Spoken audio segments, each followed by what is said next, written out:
Facebook पे एक दिन मैं देख रही थी, एक अंधभक्त था, वो गोबर खा रहा था और गोबर खा के ये बता रहा था कि मैं तो मोदी जी का भक्त हूँ और इसी तरीके से गोबर खाऊंगा।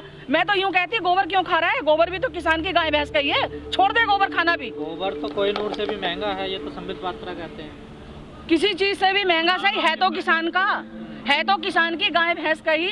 जब तुम अन्नदाताओं को इस तरीके से बात सुनाते हो, अन्नदाताओं को सड़क पे लाके बैठा रखा है, तो गोबर ही क्यों खा रहे हो?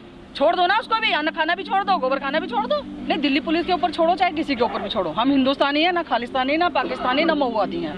हम झंडा लेकर के चलेंगे, देखते हैं कौन रोकता है। कानून व्यवस्था किसान के जाने से खराब हो रही है। कानून व्यवस्था तब खराब नहीं होती है जबकि जो इतना बच्चा पढ़ लिख करके किसी नौकरी में जाता है, कोई जवान बनता है, मतलब किसी फोर्स की नौकरी करता है, और उस बीच में जो है वो उनकी जो पेंशन रहती है उसको खत्म कर देते हैं, और अपने विधायकों की और मंत्री हैं जो आपके ये सब है उनको पेंशन देते हैं, तब उनकी ये व्यवस्था खराब नहीं होती है। अगर मान लिया जाए कानून व्यवस्था खराब होती है तो फिर कौन संभालेगा? नहीं, व्यवस्था किस तरीके से खराब होगी मैं आपको बता दूं, हमारी 3 साल पहले एक किसान यात्रा चली थी, हरिद्वार से सीधी दिल्ली के लिए चली थी। एक भी आप मुझे ऐसी घटना बता दो जिसमें किसानों ने किसी चीज को परेशान किया हो, किसी व्यक्ति को परेशान किया हो, रास्ते में कोई नुकसान किया हो। किसान तो बहुत शांति प्रिय है।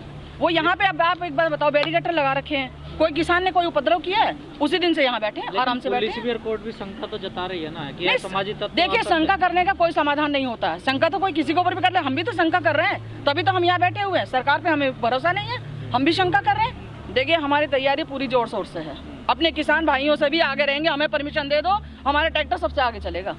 ट्रैक्टर चलाओगे? बिल्कुल चलाएंगे, बिल्कुल लेके जाएंगे ट्रैक्टर। गोदी मीडिया है वो, जो वो कहते हैं उसे दिखाते हैं। किसानों की पीड़ा उन्हें दिखाई कहाँ दे रही है?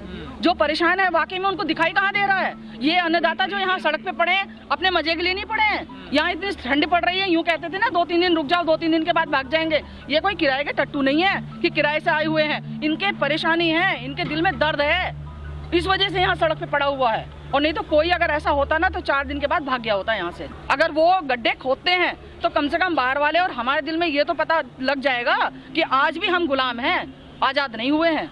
फिर इनसे लड़ाई लड़ेंगे ना, पहले गोरों से लड़ाई लड़ी थी, अब इनसे लड़ेंगे, उखाड़ के फेंक देंगे। बिल्कुल करें तो सही है, इस तरीके से करें तो सही। 70 साल का बुढ़ा प्रधानमंत्री बन रहा है और यहाँ 50 साल में 60 साल में रिटायर कर देते हैं जवान को।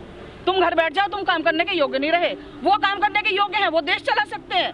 80 साल का बुढ़ा भी देश चला सकता है, और यहाँ 60 साल का व्यक्ति, कोई जवान काम नहीं कर सकता, वो बेकार हो जाता है, उसको घर बैठा देते हैं। बताओ कहाँ का कानून है ये? मैम, 26 तारीख को परेड होने वाली है, लेकिन दिल्ली पुलिस ने तो परमिशन कैंसिल कर दी है, क्या रास्ता निकलेगा? नहीं, 26 जनवरी के लिए अगर ये परेड के लिए कैंसिल किया है उन्होंने, तो ये तो बड़े उसकी बात है। झंडा लेकर के चलना, क्या इसमें परमिशन लेने की जरूरत पड़ेगी? हिंदुस्तान में रहने के रह रहे हैं और उसमें झंडा लेके हम गणतंत्र दिवस मनाने जा रहे हैं, इसमें परमिशन की जरूरत है? लेकिन सुप्रीम कोर्ट ने तो दिल्ली पुलिस को ऊपर छोड़ दिया था ना सर, तो परेड में जाओगे? बिल्कुल जाएंगे जी, कोई रोकने वाला नहीं है, बिल्कुल जाएंगे। रोड पे जो भी हमें आदेश होगा उसके हिसाब से काम करेंगे और जाएंगे। लेकिन गणतंत्र दिवस हमारे मनाने का भी अधिकार है, हमारा भी अधिकार है कि हम जाएं और अपना त्योहार मनाएं। या उनको ही अधिकार है कि वो दिल्ली में बैठ सकते हैं, दिल्ली में ही वो कर सकते हैं, जो मन में आए वो काम कर सकते हैं। हमारा कोई अधिकार नहीं है। लेकिन वही है ना कि पूरी दुनिया की नजरें रहती है ना 26। नहीं, हमारा एक अधिकार है, बस वोट दें और उनको जिताएं और गद्दी पे बैठा दें। बाद में फिर वो जिस तरीके से किसान का तो खून चूसने के लिए पैदा हो गए वो लोग। भाई, एक तरीके से देखा जाए, आप प्राकृतिक आपदाएं आती हैं, वो किसानों के नीचे, मतलब किसानी परेशान होता है उनसे, उनको ये बैठा देते हैं, उनसे भी ये लोग परेशान होते हैं। भाई, गद्दी पे बैठा दिए, उनसे परेशान है या नहीं है? नहीं, 4-5 लोगों को बैठा देते हैं। मोदी जी की लहर तो लहर है ही। अगर आप ही हैं, नहीं, एक आप ही हैं, जैसे मान लीजिए आप हमारी आवाज ना उठा करके उनकी आवाज उठाना शुरू कर दो, 10 जगह उनको दिखाओगे तो दुनिया तो वही देखेगी जो आप दिखा रहे हैं। अगर आप हमारी सच्चाई दिखाएंगे, हमारी जो पीड़ा है उसको दिखाएंगे, हम कितने परेशान हैं यहाँ उसको दिखाओगे, हमारी बहनें आ रही हैं, हमारे भाई यहाँ पे पड़े हुए हैं, ऐसे नहीं है। आप वो लोग कौन है जो मोदी जी का काम को अच्छा बता रहे हैं? उनके चमचे हैं, बहुत सारे बिकाऊ लोग भी तो हैं। वो मीडिया को ही नहीं कहना चाहूंगी, लोग भी ऐसे हैं जो उनके तलवे चाटते। एक अंधभक्त को मैं बताती हूँ आपको, बिल्कुल नहीं मानते, गलत दिखा रहे हैं, बिल्कुल गलत दिखा रहे हैं। वो सर्वे नहीं, वो किसान धरातल पे है, किसान धरातल पे हैं कहाँ? उन किसानों से हमारी भी तो मुलाकात कराओ, हम भी तो उनसे पूछें कि इस बिल से जो है वो जो फायदा बता रहे हैं सिर्फ वो मीडिया के सामने ही बताते हैं। लेकिन मैडम कई बार सर्वो को देखा गया है, उनके नतीजे सही निकलते हैं अगर जब बाद में रिजल्ट आता है। नहीं, आप मुझे दिखाओ, मैं भी तो संतुष्ट हो जाऊं। मैं तो संतुष्ट नहीं हूँ इस चीज से कि वो जो दिखा रहे हैं वो सही है। बिल्कुल बिल्कुल बिल्कुल गलत है वो। मैं नहीं मानती किसी चीज को। कहाँ है मुझे भी दिखाओ। उन्होंने नहीं उन्होंने दिए होंगे, उन्होंने कुछ किसानों को देके यहाँ भेजा होगा, जो उनके लोग हैं उनको देके भेजा होगा। उनसे मेरी मुलाकात करा दो। गणतंत्र दिवस मनाने के लिए आप मुझे एक बात तो बता दो, क्या हिंदुस्तान में इतना भी अधिकार नहीं है किसी भी व्यक्ति को कि वो झंडा लेकर के अपने मन के मुताबिक वो सड़क पे चल सके? और ट्रैक्टर ले जाकर के क्या परेशानी खड़ी कर देंगे, ये हमारी समझ में नहीं आ रही है। उनकी गाड़ियां चल सकती हैं, ठीक है, उनके टैंक चल सकते हैं, सिर्फ हमारे ट्रैक्टर नहीं चल सकते। क्यों नहीं चल सकते? उसका कारण तो स्पष्ट करें वो। और पुलिस अगर हमें रोक रही है तो हम उनसे ही पूछना चाहते हैं। लेकिन मैडम वही है ना, पूरी दुनिया का ध्यान फिर आपकी तरफ हो जाएगा ना। उन्हें नहीं देखेगा, कहने का मतलब ये है कि उन्हें नहीं देखेंगे। अब की बार पहली बार ऐसा हो रहा है कि आपके यहाँ पे दिल्ली में कोई गेस्ट नहीं आ रहा है। क्या वजह है? कोरोना का तो सिर्फ बहाना है। कोरोना में ये कह रहे हैं कि कोरोना की वजह से नहीं आ रहा। कोरोना में चुनाव नहीं हुए, वहाँ भीड़ इकट्ठी नहीं हुई, वहाँ लोग नहीं गए, इनके नेता नहीं गए। यहाँ गेस्ट आने के लिए क्या परेशानी थी? वो इसलिए नहीं आ रहे कि यहाँ अन्नदाता आपका सड़क पे बैठा है, वो हमारी पीड़ा समझ रहे हैं। यहाँ आने के लिए उन्होंने सबने मना कर दिया है कि कोई नहीं आएगा। बाहर के लोग भी तो देखें कि इनका किसान कितना जागरूक है, अपने देश से कितना प्रेम करता है, हाथ में झंडा लेके ट्रैक्टर लेके चल रहा है। अरे इसमें तो उनको गर्व होना चाहिए। इस चीज पे तो उनको गर्व होना चाहिए या नहीं होना चाहिए?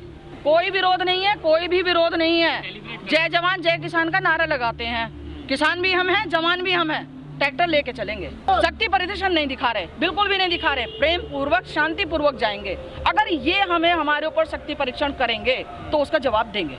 ये किसान हैं, अन्नदाता हैं, दूसरों का पेट भर सकते हैं, दूसरे के परिवार को पाल सकते हैं, तो इतना तो वो कर ही सकते हैं। अपना हक की लड़ाई तो लड़ ही सकते हैं। उनको ऐसे नहीं छेड़ना चाहते, ना ही परेशान करना चाहते, ना किसी जवान को, ना ही किसी व्यक्ति को। वो अगर हमें परेशान करते हैं तब उसका जवाब दिया जाएगा। लेकिन हालात तो ऐसे बनने हैं ना मैडम, जवान और किसान आमने सामने।